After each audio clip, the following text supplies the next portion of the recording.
Dairy farm లో success అయ్యే వాళ్ళు 100లో 10% మాత్రమే. మనం నడిపే విధానం బట్టి మనకు తెలుస్తుంది. ఈ విధంగా బ్యాచ్లు తీసుకొచ్చి మనం సరిగ్గా మెయింటైన్ చేసి 10 ఈతలు పాలు పిండుకుంటేనే ఆ డైరీ మనకు ఆదాయంగా ఉంటుంది. మా ఊర్లో రైతులు ఉంటారండి, ఉదయం నుంచి సాయంత్రం వరకు కష్టపడతారు పాపం. మంచిగా మేత వేస్తారు, దానేస్తారు, పాలు వింటారు. పాలు అమ్ముకునే దగ్గర వాళ్ళకు ఓపిక లేకుండా అయిపోయింది.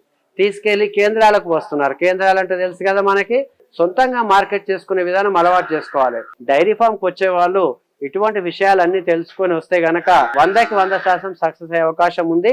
మా డైరీలో ఉందండి, పాల రేటు నేనే నిర్ణయిస్తాను. ఎందుకు నిర్ణయిస్తానంటే నా పాల యొక్క క్వాలిటీ క్వాంటిటీ నేను మెయింటైన్ చేస్తానండి. నా పాలని నేను ఈ రేటుకి ఇస్తానని ఆ యొక్క వెండర్స్ ఎవరైతే ఉన్నారో, ఎవరైతే నా రేటుకు ఒప్పుకుంటేనే నేను వాళ్ళకి అగ్రిమెంట్ చేస్తున్నాను. 36 రూపాయలు స్టార్ట్ చేశాడు, ఈ రోజు 65 రూపాయలు ఇస్తున్నాడు నాకు. అలా నేను 25 గేదెల మీద 200 లీటర్ల పాలు పోయడం జరుగుతుంది.